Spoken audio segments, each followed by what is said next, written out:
कबूलियत दुआ चार तरह से होती है।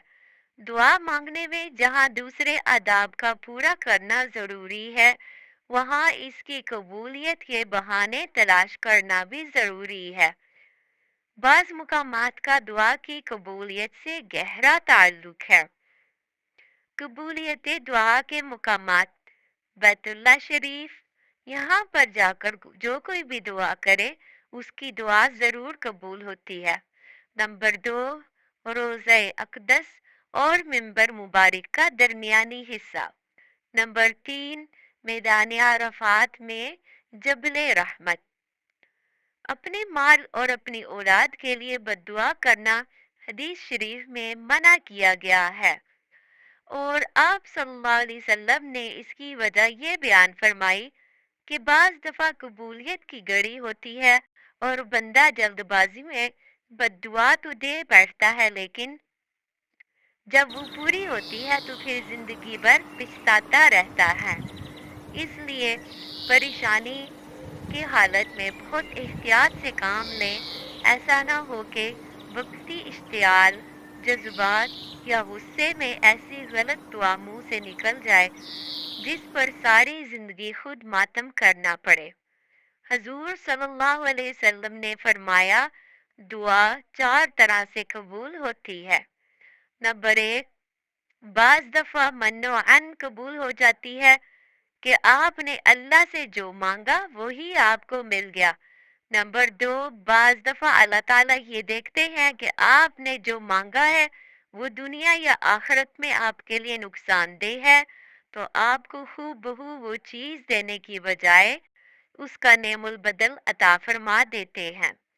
नंबर तीन, बाज दफा आप पर कोई मुसीबत आ रही होती है, लेकिन आपके इल्म में नहीं होता कि मुस्तकबिल करीब में मुझ पर कोई मुसीबत आने वाली है।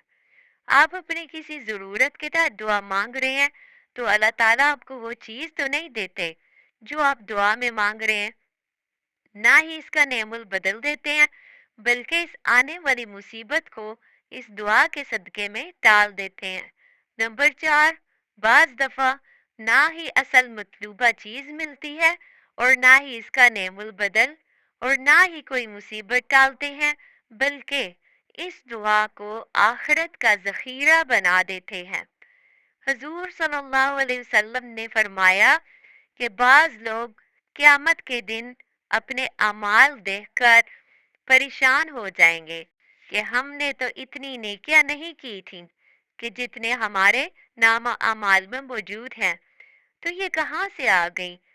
इन्हें जब ये बतलाया जाएगा कि हाँ वाकई तुमने खुद से तो ये नेकियां नहीं की, बल्कि ये तुम्हारी वो दुआएं हैं जो दुनिया में किसी भी सूरत में कबूल नहीं की गई, और इन्हें तुम्हारी आखिरत का जखीरा बना दिया गया था। तो उस वक्त वो लोग हसरत करेंगे कि काश दुनिया में हमारी एक दुआ भी कबूल ना हुई होती। इसलिए इस हदीस पाक को हर्ज जान बना लें और दुआ में जल्दबाजी की आदत को ख़त्म करें, क्योंकि अल्लाह ताला नहायत करीम व लतीफ़ और रहीम हकीम है।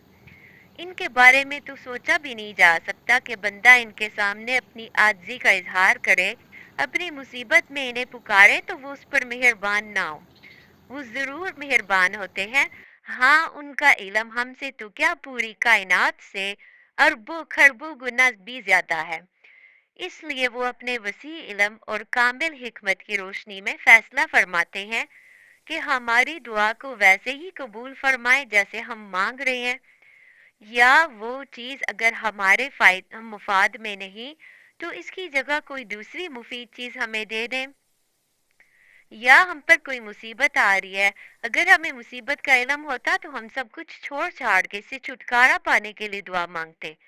क्योंकि अल्लाह को मालूम है, इसलिए वो हमें इस मुसीबत से छुटकारा दिला दे या इनमें से कोई भी चीज नहीं तो हमारी दुआ को क़यामत के इस लम्हे के लिए हमारे लिए ज़ख़ीरा फरमा दें। इसलिए हमें दुआ में जल्दबाजी से बचना चाहिए। जब हम ये कहते हैं कि हम तो मांग मांग कर थक गए, हमें तो कुछ मिलता ही नहीं, इसलिए हमने मांगना भी छोड़ दिया, तो कुरान कहता है कि इस बंदे ने अल्लाह से मशरूत ताल्लुक कायम किया है और शर्त भी ये अपनी मनवाना चाहता है कि जो मैं मांगू वो मुझे मिल जाए। भाई ईमान लाने पर अल्लाह ने ये वादा तो नहीं किया था कि फिर तुमने ये शर्त कहाँ से रख ली। फिर इस शर्त पर तुम इतने पक्के हो गए कि जरा सी दुआ की कबूलियत में देर हुई तो अल्लाह से बंदगी का नाता ही तोड़ डाला। ये बहुत गलत और खतरनाक जो नजरिया है। इसलिए हर मुसलमान को अल्लाह से दुआ मांगने का सिलसिला हमेशा जारी रखना चाहिए।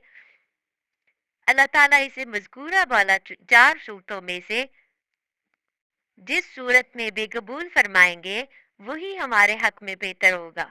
अल्लाह ताला को पाबंद करने की कोशिश ना करें कि मैं जो मांगूं या जैसे मांगूं मुझे वही और वैसे ही दिया जाए। उम्मीद है आपको आज की हमारी वीडियो पसंद आई होगी।